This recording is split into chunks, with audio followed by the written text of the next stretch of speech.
Good evening. New York's famed skyline enveloped by an eerie and dangerous pall of smoke as we come on the air tonight. Dangerous conditions here and officially the worst air quality on the planet and the worst this city has ever recorded. The source, wildfires in eastern Canada. The smoke caught in an atmospheric trap. Right now, over 115 million people from New England to Texas are under air quality alerts, 90 million of them due to smoke. The thick smoke layer driving temperatures down, affecting air traffic and forcing the postponement of sporting events. And face masks back in style as millions seek relief from air quality index readings deemed unhealthy for everyone. Al Roker will tell us when the skies may clear, but first to Emilie Ikeda with the very latest.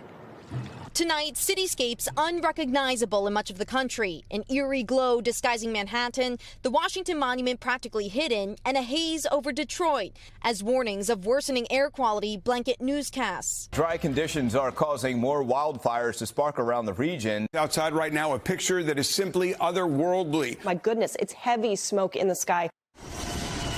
The smoke today clouding skies so much the FAA issued a ground stop, temporarily pausing all flights into LaGuardia and slowing air travel into Newark and Philadelphia. From the Midwest to the Northeast and down the East Coast, 90 million Americans are under air quality alerts from wildfire smoke. The dangerous plumes are funneling into 16 states from fires in Canada, where more than 400 are burning. 239 of them remain out of control. The U.S. with help on the ground. We have already deployed over 600 U.S. firefighters and personnel, as well as equipment like water bombers to help Canada battle the fires. Exposure to poor air quality can lead to headaches, irritated eyes, coughing, and difficulty breathing, especially for those with respiratory conditions like asthma.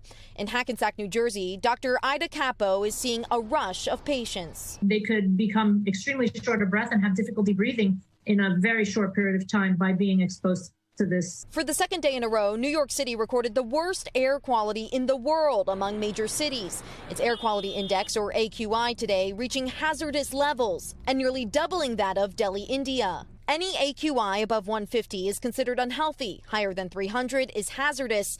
New York City today hit 342. The city's iconic skyline today transformed into frightening shades of color.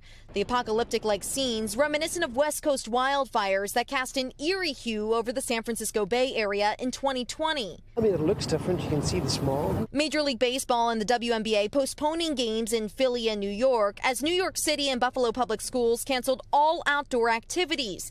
The state's governor calling the air quality an emergency situation. And the bottom line is this: if you can stay indoors, stay indoors. This is detrimental to people's health. Young children, seniors, and pregnant women are also at a higher risk.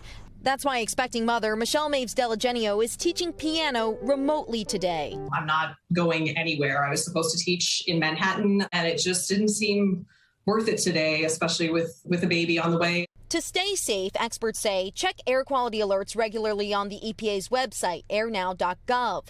If you have a portable filtration unit, run it on high. Clean your air conditioner filter and run that unit's fan on high as well to move as much air as possible through the filter. And limit your time outside. When people do head out, Should they wear masks? I would. It's safer. It's going to take a lot of those larger particles out. All right, Emily, joining me now from just across the river from New York City in New Jersey. Emily, we've all been commenting how unusual this skyline looks.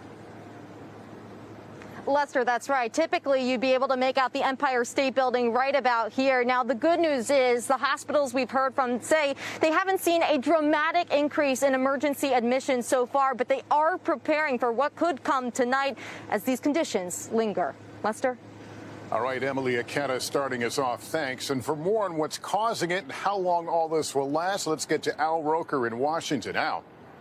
Lester, this is going to last for at least another 72 hours. As you look on the satellite, the visible satellite, you can see that pinkish gray area. That is the smoke wrapping around that low pressure system, pushing the smoke into the northeast. Now, here's what we expect. We are looking at 90 million people impacted by unhealthy air from the wildfire smoke alone. Worst air qualities from Lake Ontario to Delaware. You look at Harrisburg, Pennsylvania, extremely unhealthy. Hazardous conditions in Allentown, very unhealthy in Philadelphia.